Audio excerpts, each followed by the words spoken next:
Yo, what is up, folks? Forever here, and today we are going to be talking about void fragment farming and the best way to void fragment farm. Personally, for me, because I feel like doing it efficiently is better than doing it the other way, which feels very disjointed. But that's just my personal feelings. Now, why are we going to be doing void fragment farming? Void fragment farming is important because it's going to be a way you need to do. You're going to be needing a lot of these materials to actually use the void reactor up here, so you can get a chance at getting I was gonna say Esper, a Descendant, or a weapon of your choice. I mean, weapon if that's what you're chasing. Depending on what you're chasing, you're gonna need void fragments regardless to open the void reactors to go ahead and reconstruct your amorphous material so you can get a chance at getting whatever you're trying to get. Now, the best way to do this, personally for me, is going to be farming the non-attribute void reactors.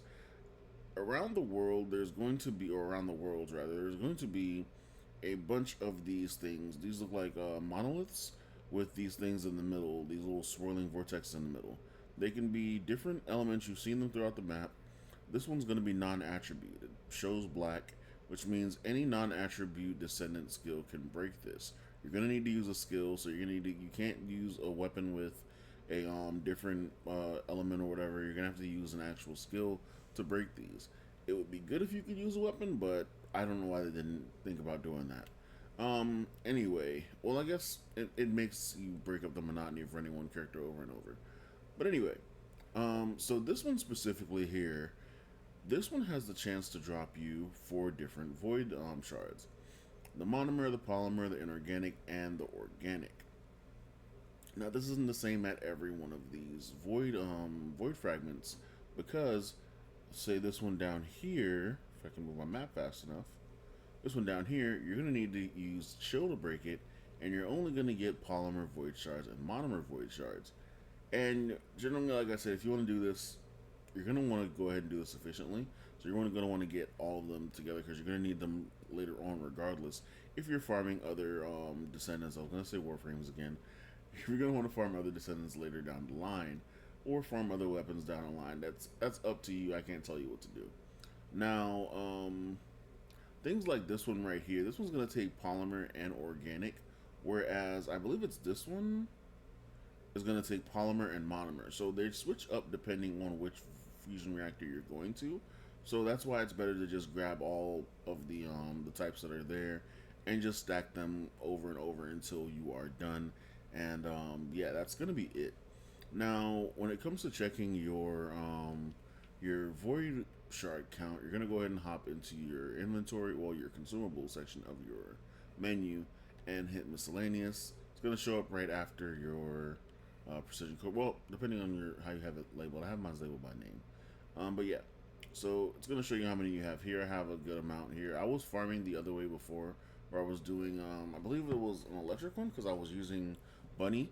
And then one of my friends was like, "Hey, why don't you just go farm the regular void ones?" And I was like, "The regular void ones?" He's like, "Yeah, just use Ajax and farm the regular void ones. It gives you multiples of one." Well, I was doing that on normal for a while, and I was like, "I'm doing this on normal. What if hard mode gives more?" And so I hopped over to hard mode, and hard mode gives 3 and 4 versus normal giving 1 of each. So if you can do hard mode, do hard mode. If you can do normal, if you can only do normal, finish the game, go to hard mode, and then do hard mode. So we're gonna go ahead and do this right here. I believe it's gonna take me less than a minute to do so. It's faster with a party. Nothing subtracts from if you're doing it with a party. So let's go ahead and get this started right now. We'll see how long it takes us to do this real quick. And so the waves spawn on the far sides of this. My Ajax is not. Whoops, wrong gun. My Ajax is not built in any special way. Besides range and defense, and the defense is just for his shields, so I can tank boss hits when I'm fighting incursions, because I use Ajax on some incursions versus using Bunny like everyone else everywhere else. And so when you're finished with the first one, you're going to go back and you're going to pop this again, hit it with your skill, and then you're going to run to this section over here, and they're going to spawn in just like this, and you're just going to go ahead and kill these as well. So it's pretty much wave after wave of stuff. These guys spawn in here, and I'm not sure if it's just because I haven't been able to play the last few days, but I feel like these guys are actually pretty tough. They're eating bullets, and so I was taken out the game by Hurricane Barrel because we didn't have power. So I wasn't able to play the last few days, and so I feel like I'm either weakened or it's just because I just haven't played. Oh, these guys spawn as well. These guys are, yeah, they can one shot you, so watch out for those guys. But yeah, that's pretty much the entire mission right there, and that took me about a minute and 30 seconds to do, and that was it. In 28 seconds. But that was because I started off with the wrong gun and I kept making mistakes and not having skills up. But anyway, yeah. So you're also going to be able to get mods from this, and then these are your shards, and that's pretty much the entire mission. Now, once you get a stack of those and you have your preferred amorphous material, you're going to want to find the Void Fusion reactor that is set up, and I'll go ahead and show you guys what that looks like. If you've probably seen these running throughout the map if you've just been playing the game. Well, I didn't make it. Okay. And so you're gonna interact with this, and I'm not gonna do it right now because I don't want to fight this guy because I don't have the thing on me for him or for this one. But you're gonna summon it. It's gonna spit out a boss.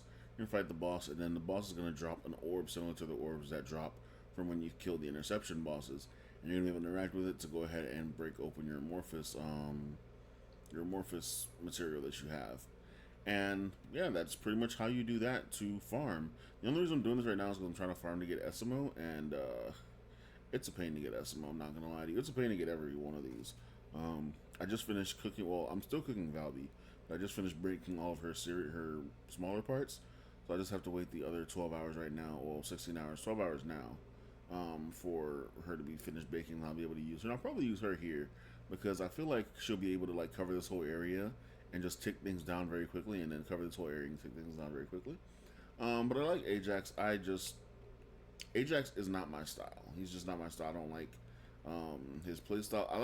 I feel like he should have a bit more. Like, I feel like this wall should be more solid. Things can't pass through or something, but that's just me. Anyway, that's it for this video. I wasn't planning on going on a rant about Ajax. Thank you guys for watching. I'll catch you guys in the next video. It's been forever, and I'll catch you later. Peace.